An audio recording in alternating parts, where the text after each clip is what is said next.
The Israeli army radio confirmed that the Israeli occupation forces had targeted the Al-Tabin school, sheltering more than 2,000 internally displaced people, with 4 precision bombs typed GBU 39, each one about 1 ton, killing at least 100 Palestinian refugees, mostly women and children, civilians all, and wounding somewhere between 100 and 250, all taken to Al-Akhli Arab Hospital, which is, of course, like the other hospitals, understaffed, overwhelmed, and under-equipped with medical supplies and electrical power, water, and food.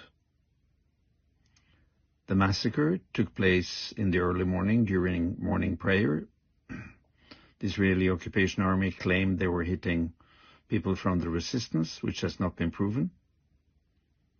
And of course, this is another almost incomprehensible attack on the civilians in Gaza, and actually on all humanity.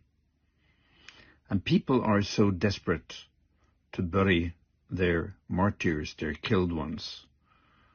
And the bodies are often so decomposed and charred and burnt that they are unrecognizable, and the Minister of Health do not have the forensic capacity to do advanced DNA analysis. So I just learned tonight from the Minister of Health in Gaza, Dr. Youssef Abrish, that what they did to the families who could not find their killed ones, their martyrs, after the Al-Tabin school massacre, they would collect parts, body parts, and if the missing person was a child, they would weight about 15 kilos of body parts and place it in a bag, in a plastic bag, and a body bag. If it was an adult missing, they would collect around 70 kilos of decomposed or just body parts and put it in a bag and return it to the bereaved ones in order for them to have a funeral and to have somewhere to go to mourn their killed ones, their martyrs.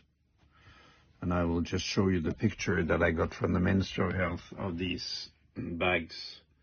You can see them as they have been sort of weighted up and made ready to deliver to the families. This is another brutal massacre in the long, long row of attacks on civilians. The Israeli occupation forces have falsely claimed and pictured people who they say were in the school and the refugee camp. This has been rebuffed by the resistance.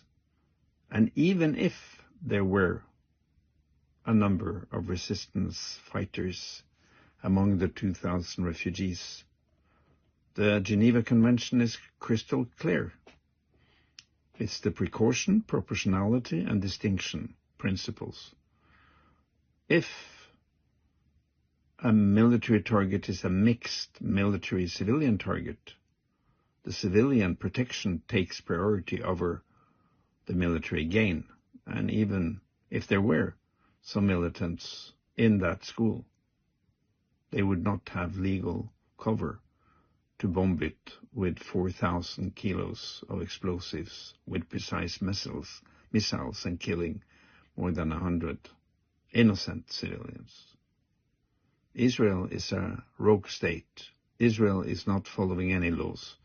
Israel is supported quietly, silently, or just very openly by the Western powers, only paying lip service of protests against the horrors.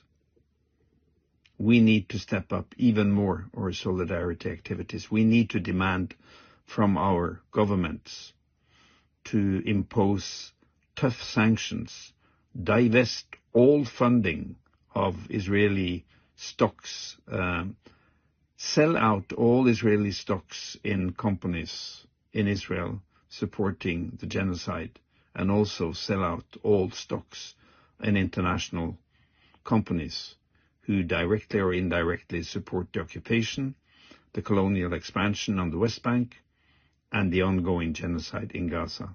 We all have a responsibility now.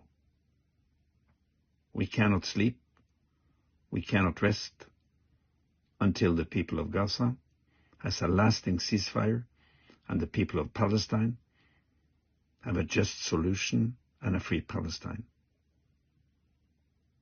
Everyone can do something. Everyone has to do something. Everyone must spend time every day now in solidarity with the Palestinian people. Kuluna Gaza. Thank you very much. Shukran jazilan.